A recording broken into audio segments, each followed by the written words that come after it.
Hello, welcome back to Dragon Quest, Chapters of the Chosen. Last time... Jesus, guys, you can't let me get through the intro? Fine. What are you, me? Last time we saved a village from Master Kung and his foo dogs. This time we're heading to the village of Rainbow. So, new area, new enemies that are all a little bit tougher than the last place. As Kirill can attest, Kirill is not having a good time right now. Kirill's already dying.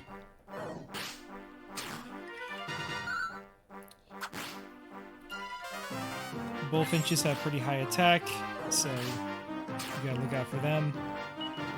They are focus firing on Kirill. Why did I not heal Kirill? I guess you just desperately wanted to take this guy out. They are gunning for him. What happened? So, I can't remember if I ever, take advantage of this in this chapter. The way that, formations in Dragon Quest do matter. The character to the leftmost of the party is going to be targeted the most.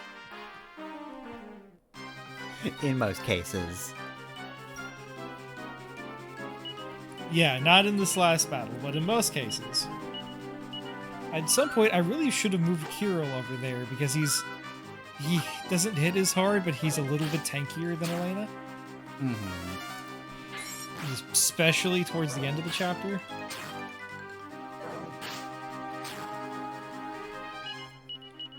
Yeah, see, now they're focusing on her. Yeah.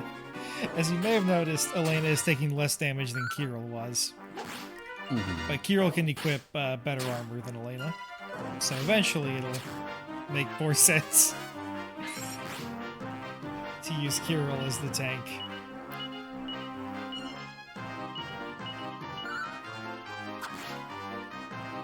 It's also just I've demonstrated time and again why focus firing is so important in this game, and then the enemies start doing it, it's fucked up. How dare they? Why can the bullfinches do this? I don't know if that's AI behavior unique to bullfinches. That one. Get their ass.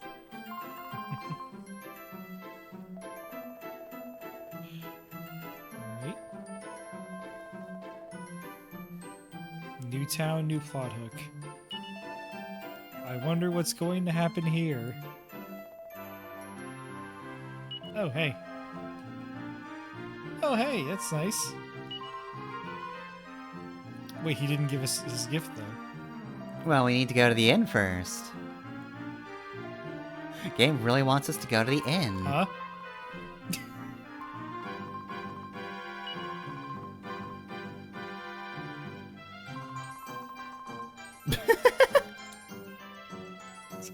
Something's going on here.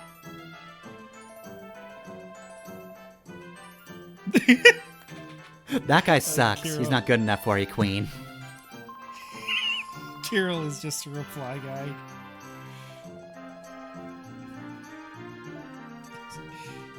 Is this guy bothering you, queen? It's not really what Kirill sounds like. Although, now's a good time to mention this is any. So in the Dragon Quest Warriors spin-off, which I think might not actually be made by Koei, called Dragon Quest Heroes, Alena and Kirill have voice actors. In English, Kirill shares a voice actor with Adam Smasher from Cyberpunk.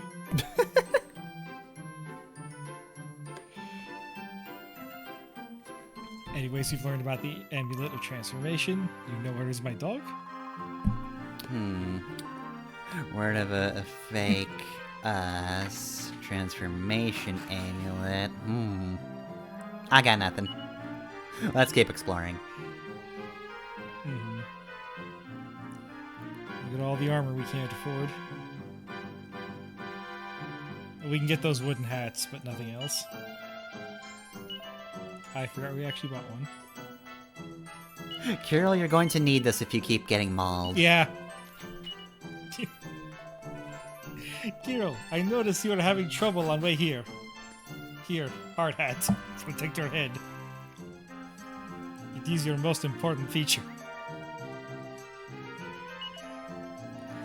Alright, so we've got a very tiny church here. Mm-hmm. And you might have missed it, but there is a shiny spot in that garden he was attending to. I did see him attending But to it, did not see the shiny. He is standing in the way, so he can't reach it. I see you're hiding stuff from us. Alright, I see how it is.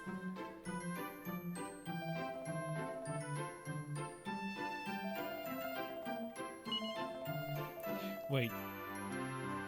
The imposter has two people that are back and call. They have an imposter, Kirill and Boria. How do people know that they're with us? You doing alright, dude? No? Alright.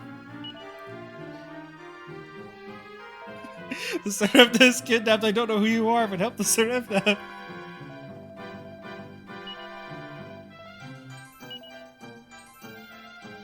Alright, we're out of here.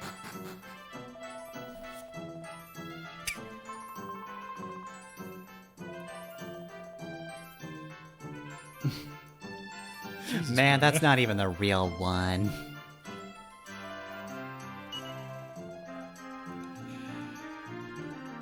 Alright, let's give chase. She may have stolen our identity, but doesn't mean she deserves to be kidnapped. And we lost her. Alright, time to give up.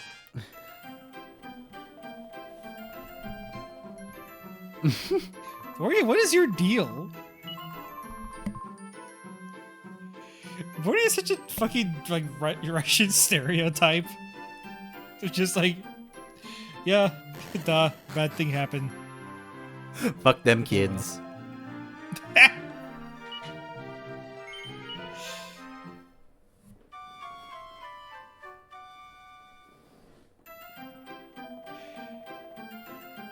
Well, you know, last episode we saved a teenage girl. This time we didn't, I guess. Win some, you lose some. According to some of us, she kinda deserves it for one small crime of impersonation of royalty.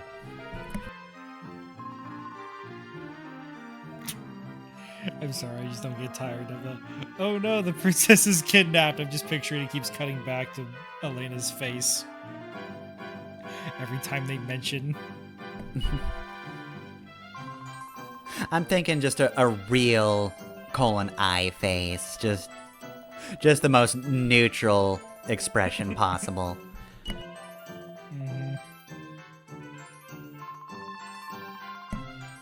One of those, you just zoom in and then you kind of fade it, you remove the opacity and then put it over an image of space.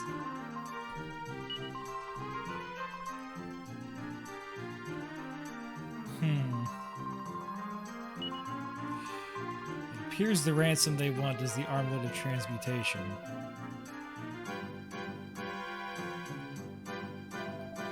And we don't have any, like, mayor or village elder to report to. And I still can't get in this fucking garden. Why are you protecting these cabbages, old man? Give me your cabbages, goddamn you. Give me your cabbages so I may become Jin. I'm gonna make the best coleslaw you've ever seen.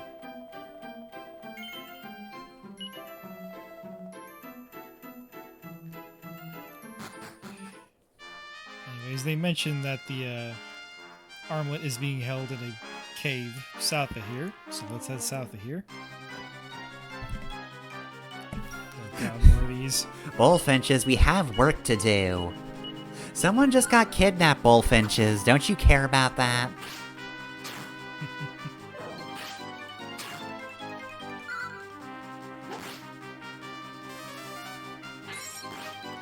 Anyways, as much as I would love to show off Boria's new skill of sap, as you can see, we can take down the bullfinches in 2 attacks. So focus firing, there's not really much of a reason to use it. And if we get lucky, we can take them down with 1 attack, it looks like. Mm-hmm. So yeah, no, wait, that was with Leftover Crack. Yeah, so that'll be for a boss then. Or a particularly tough enemy. Yeah, I don't think there's a single boss that's immune to sap. You can always lower defenses in this game. Mm-hmm. And it's very important, which is strange. because it's the kind of spell that has a reputation of being completely useless. But it's always useful in Dragon Quest, and Dragon Quest is the second largest JRPG franchise.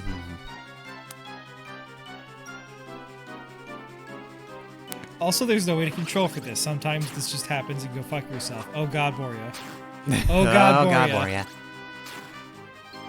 Thankfully, that guy hated Kirill more. So we might be slightly underleveled for this dungeon.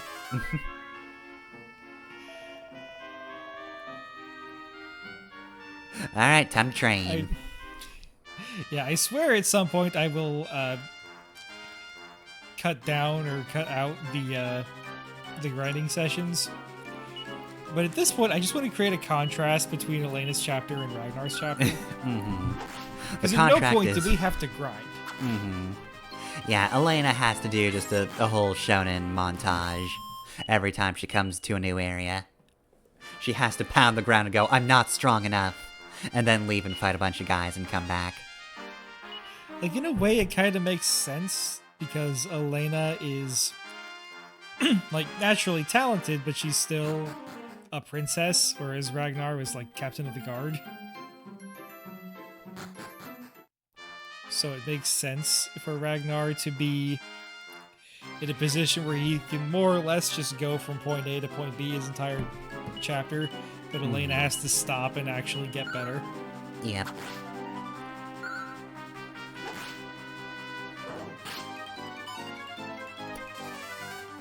Kirill smoothly dodges the attack. So in the meantime, I tried to think of, like... my immediate thought was, actually, defense lowering is pretty useful in Final Fantasy, but then I realized, wait, there's not really that much that really does that.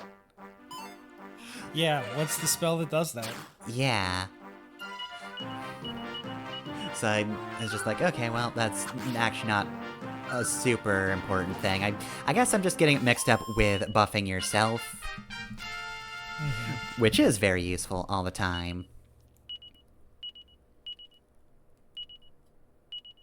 Oh, hey, speaking of buffing yourself, Kirill just learned buff. Nice. He also learned Dazzle, which is more important for our purposes at this time. And Boreal learned Snooze. Believe it or not, we're ready for the cave. Nice. I'm pretty sure. I think this is me deciding if I'm ready for the cave or not. So it might be well before we see buff. In fact, we might not ever see buff. I might wait until we get the upgraded version of the spell. But buff raises your defense. And it is always useful. Like, the random encounters, as you've seen, tend to go by so quickly that it's maybe not the best thing to cast. Maybe it's better to just take out the enemy as quickly as you can. But in boss fights especially, you'll want to keep your defense buffed. Oh yeah. Anyways, this is me trying to figure out whether or not I can swing for this chainmail. I can't. Kirill is disappointed.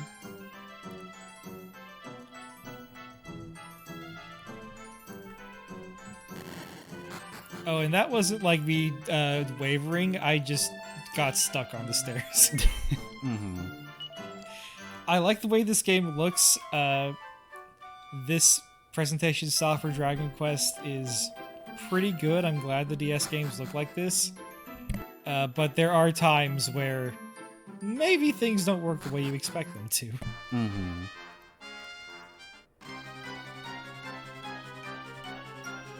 god. I don't think I noticed what these guys did last time. Are they anything special? They can summon heal slimes. Anyways, Snooze, very powerful in this encounter. Because now 2/3 of the living enemies cannot attack us. Nice.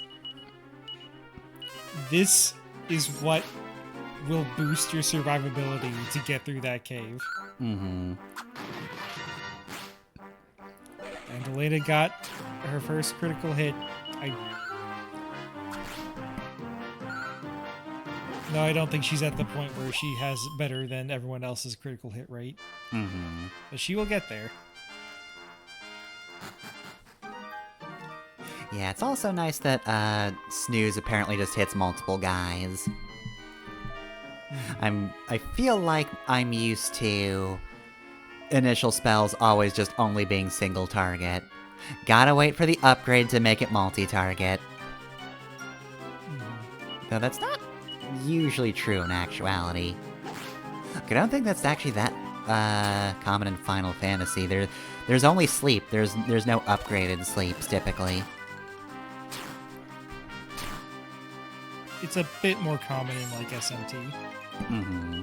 and its various constituent parts.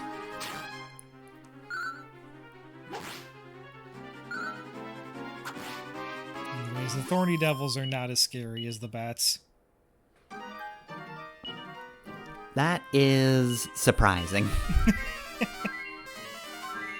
The bats are also scary for a different reason, which we will probably see. Oh, hey, now I can afford that chainmail. Wow, a decent amount of money. I think that could pay taxes for a whole year back in, oh, she was the first town again. Berland? Berland, yeah. So you mean Ragnar's town, or...? Yeah, Ragnar's town. The one that was noted for having just very low taxes. Anyways, Kira learned Dazzle, which causes enemies to hallucinate, which makes them more likely to miss. Alright, so they... So, when you encounter a group of scary enemies, Kira casts Dazzle, Boria casts Snooze, and by the time they're done, none of them should be able to hit you. Mm-hmm. So there's a case of, like... status effects have a certain number of turns, or, like, is it kind of in stasis? If they're asleep, then Dazzle will just kind of stay. It's not lowering the time it has left. Status effects stick around for a random number of turns. I don't know if you can stack status effects. Like, I think if an enemy is asleep... Okay, I see. They can't also be dazzled. But okay, if they so are it's a also mix. dazzled... If I'm wrong and they can also be dazzled, then it might go away before they wake up. Like, they're tracked independently if they can't be stacked.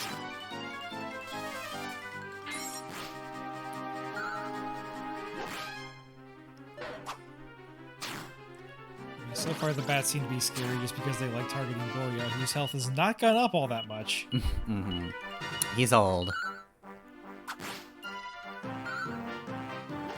Can kind of just poke him and he falls over. So then my body is frail and you take me to cave. Before you bring me down to the cold ground.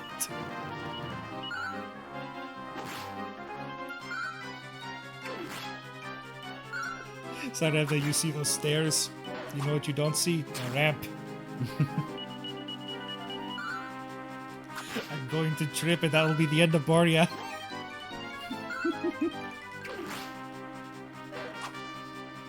This place isn't OSHA compliant at all.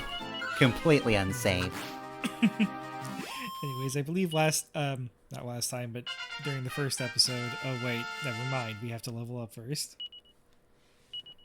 Alena level up. It's just stats, but they're good stats. In the first episode, I mentioned Ragnar's name in the original NES translation. That was kind of kept. They did not do that for the Zemkovska crew.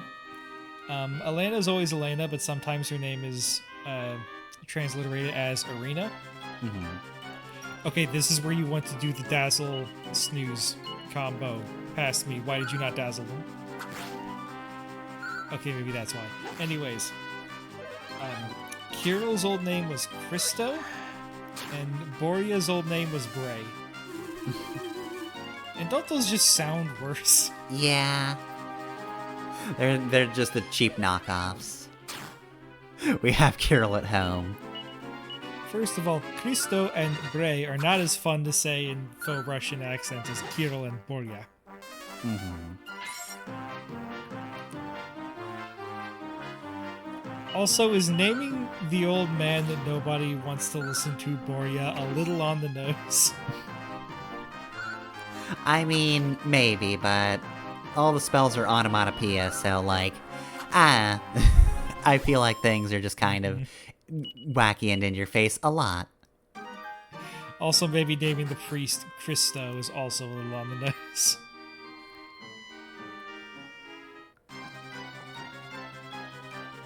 Okay, Blinksters. Blinksters are a step up from the Jinksters.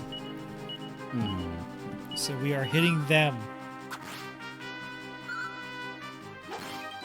Fuck your magic, fuck your magic. They resist ice, which is why I did not hurl an ice spell their way. Yeah, it makes The ice sense. They're spell ice being named wizards. Crack is kind of funny, but then you almost say things like we did not hurl Crack their way. Yeah, they wouldn't have taken it anyway. They're straight edge. Yeah. So, does Dazzle affect them? Can they have lower accuracy, or are spells just a different thing? Spells are still affected by accuracy. Okay, cool. I thought since they had their own thing with, like, resistances and such, maybe it was, like, its own category, but hey, you know what, if it still lowers, that's great. I think they might be, like, more accurate on average than regular attacks, but you can still dazzle them. Give them the old razzle dazzle. Oh, And evac. Boreal learned evac, which we will be seeing at the end of this dungeon. I'm guessing that's your dungeon escape method. Yep. Yep.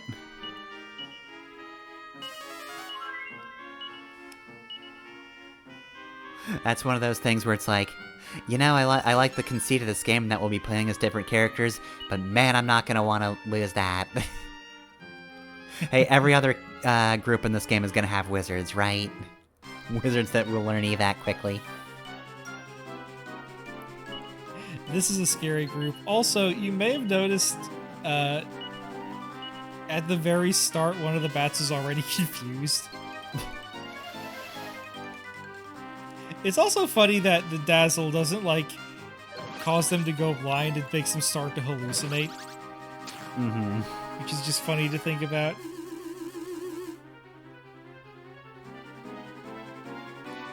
Now that I think about it, I think the bats might be extra susceptible to dazzle and resistant to snooze. Since bats are nocturnal, and in fiction that usually just means they never sleep ever. Yeah. We've really forgotten what nocturnal means. Anyways,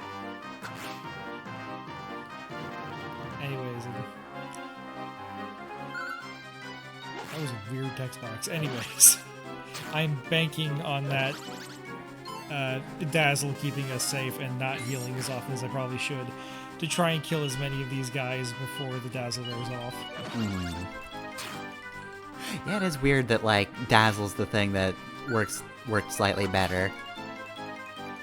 I mean, I guess you can probably still hallucinate even while blind. It's really fucking up their echolocation. I was going to say, maybe that's why it says hallucinate, because, like, not every creature in this game sees. Can you hallucinate if you can't see? We're getting into weird questions. Would you just always have aphantasia if you're, like, completely blind? No, like, zero sight whatsoever? Because, like, what are you gonna think of? How are you gonna feel pain in your leg if your leg's not there? What luck in our little transmutation.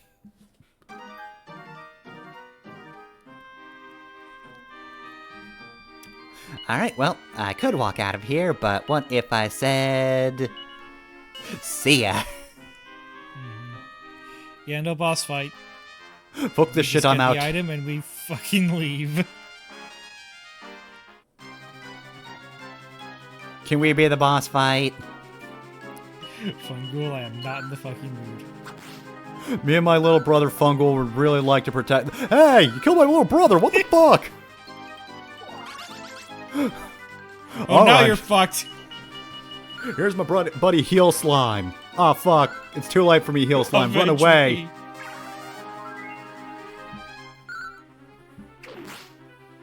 Ah, shit, it's so powerful. I was wondering why I wasn't casting spells with Boria. He's literally out of MP. That evac was the last 4 MP that he had. Oh god, if you'd used any other spells. If I had cast one more cast of Crack, you would have had to walk out. And had to walk, yeah. And I wouldn't have had Dazzle.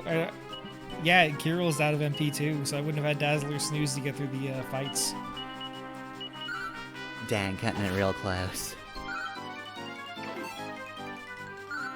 You know, despite the fact that I never finished the game or really got anywhere near it, the time I did play Phantasy Star 2, I did really enjoy going into the first dungeon and just, like, getting very close to being out of resources. Just really cutting it close. Like, my usual assumption is, like, I'd prefer to play it safer, but, yeah, sometimes it can be kind of satisfying to actually survive successfully in an RPG. In Dragon Quest, like, I tend to do my grinding in overworlds, but it's a completely valid way to play the game to just try and get as far in a dungeon before bailing. Like,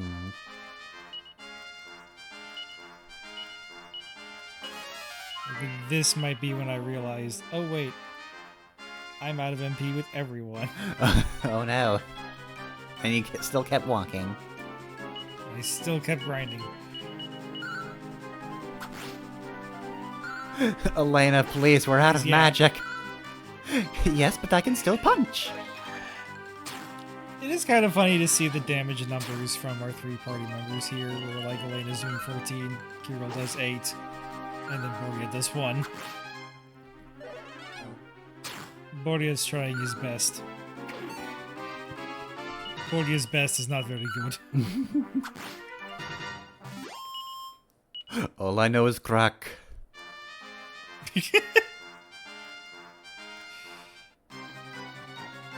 Damn, you are braver than I am.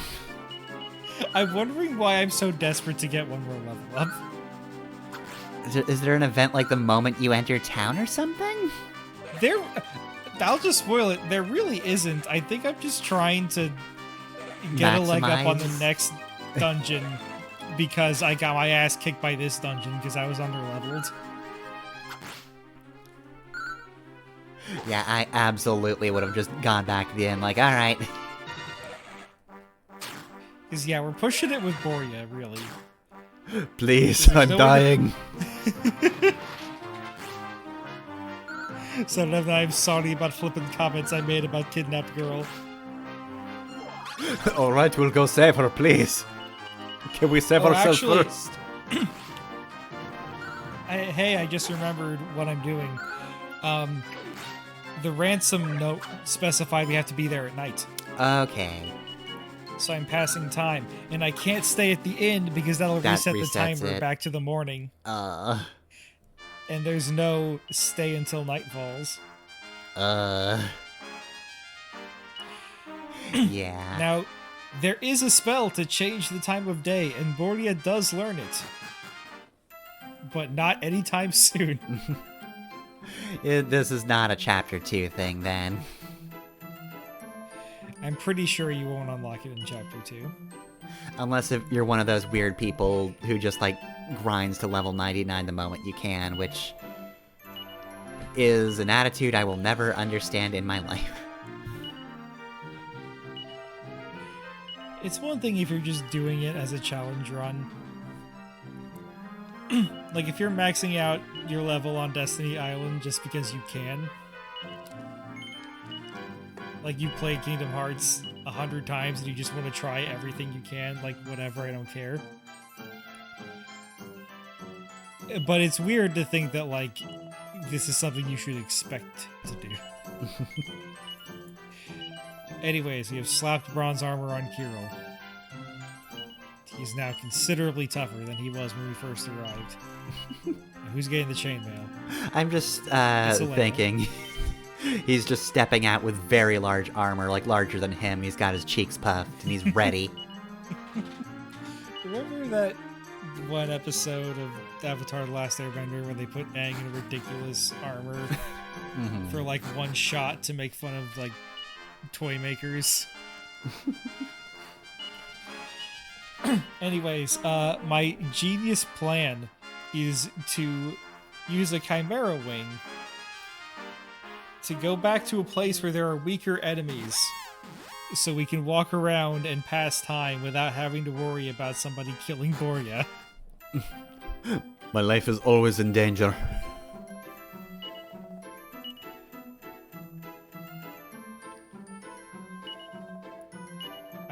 That's right, I also wanted to go back and get some leather armor for Boria, because we have hit the point where we're getting things that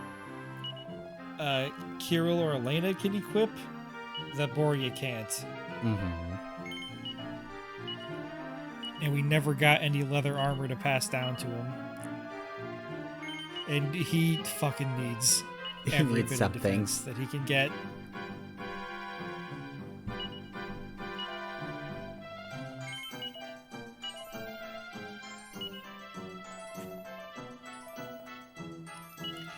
It's also to extol the virtues of Chimera Wings.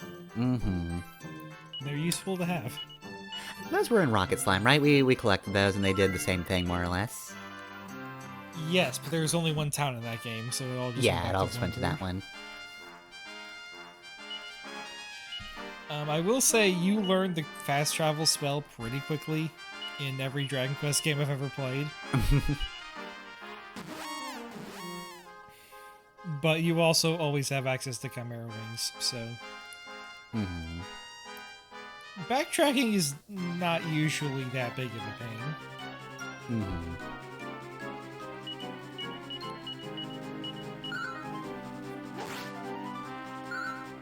Anyways, I was wrong about what my long-term plan was, but now that Boria has better armor, maybe he won't die. Well, Miss Alena didn't take any damage, so we know she's fine. Boria, 5's better. Yeah. Chainmail's helping Alena. So in I can't think of a single JRPG where this isn't the case, but you want to prioritize attack over defense. But you still need to worry about defense.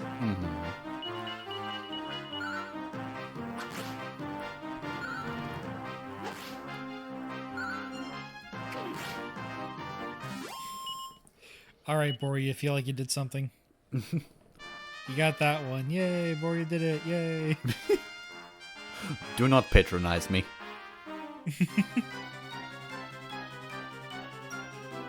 Alright, so it's not quite night yet, right? Since it's still sunset in the battle background.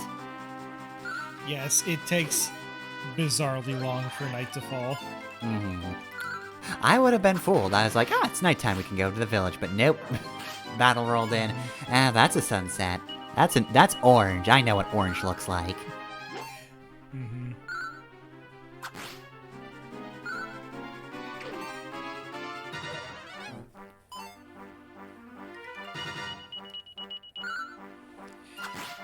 And since time only passes when you move, you can kind of inadvertently make sunsets last way too long sometimes.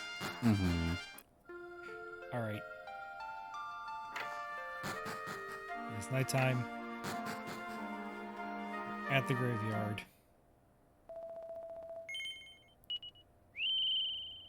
There you go. Alright. Well, that was a good trade. We did it. We saved her. No, you don't say. Real name is Anya, you know. An Anastasia joke. Because why the fuck not? I'm more interested in fake Kirill and fake Boria. Like, how did they know to do that? Also, here's the Thieves' Key. These are my boys. They support me in everything I do. God damn it. I was so wanting to reference that video. Anyways, the Thieves' Key is a recurring thing in Dragon Quest. This can unlock blue doors.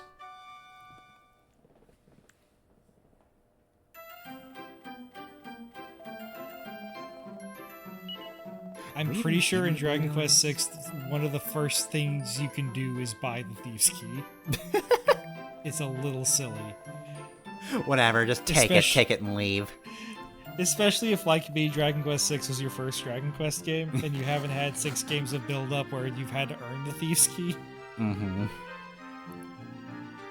Let me at your cabbages. No, not my cabbages. Stay away from them. I saved someone's life. Anyways, let's peruse.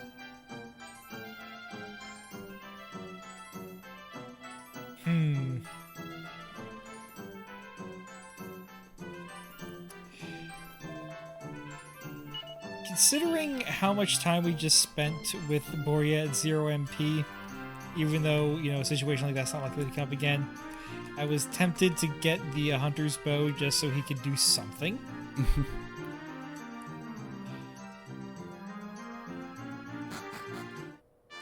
I'm also trying to remember, how do you get to that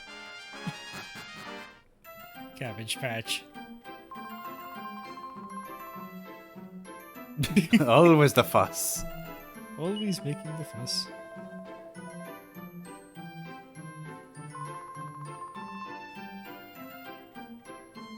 Anyways, the manual for the NES version, it states that, like, Kirill has a lot of female admirers back home. That doesn't really come up in the game in NES version or this version. But the implication is, like, the reason he doesn't have any dates is because he keeps trying to work up the courage to ask out Alena. Mm-hmm. And he can't because she's a princess. Anyways, I'm so upset about not being able to get those cabbages that I just stop. We're done. Yeah, we're finished, and somehow we didn't bring up the fact that Dragon Quest III Remake released yesterday, in case we need to date this. I haven't gotten my copy yet, so as far as I'm concerned, it's not out yet. It doesn't exist. Anyways, next week we will go to the next only place we can reach from here, which is the Desert Bazaar. Which I don't think anybody has name dropped yet, but that's where we're going next. What's so weird about it?